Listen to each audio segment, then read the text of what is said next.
Hi guys, meron po akong isdang salmon. So, ilang araw na rin po akong nag-crave ng gusto kong kumain ng yung parang adobo na medyo paksiyo na salmon head. So, meron po ako, no? And, ayun po guys, simpleng luto lang po siya guys, no? Konting na mga ingredients. So, ayan lang po yung mga, meron po tayong garlic, onion, chili, at saka ng ginger. So, ayun lang po siya guys. So, ayun, no? Igigisa ko lang po siya ng saglit. No? Hindi naman po natin kailangan as in i-brown.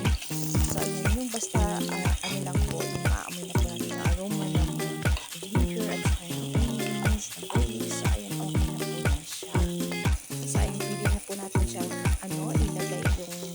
ilagay yung chili at saka yung bay leaves. So, ayun po guys. And, pwede na rin po natin alagyan ng paminta.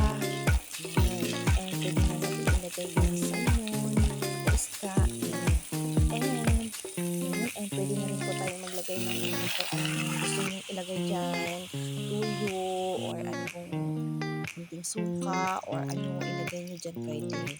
So, ayan, naglagay na rin po ako ng pansabaw po niya guys, no? So, ayan, chili, mahilig po talaga ako sa spicy.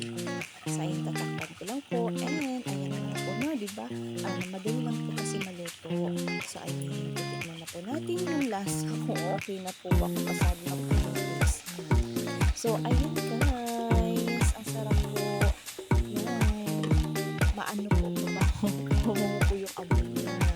So, ayan. Ito guys, sa ano pa lang, sa video pa lang is masarap na po siya o ulam.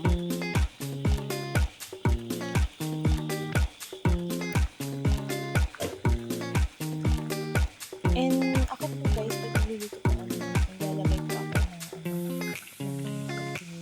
oil para po sa akin lang ha, hindi ko po alam sa inyo kung paano po kayo magluto.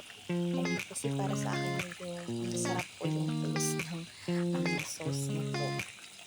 So ayun po guys, no? Kayo pang bahala kung gayahin niyo po kung paano po ako magluto, mag-prepare ng ganitong ulam. So ayun guys, kakain na po ako, and masusolve na po ngayong araw yung aking pag-crave ng salmon head po. So ayun guys, kain po tayo guys.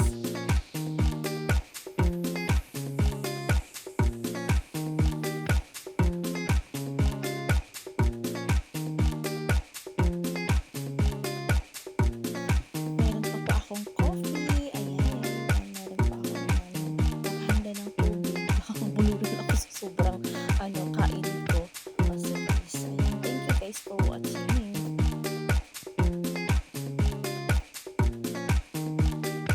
Wise men say only fools rush in, but pretty girls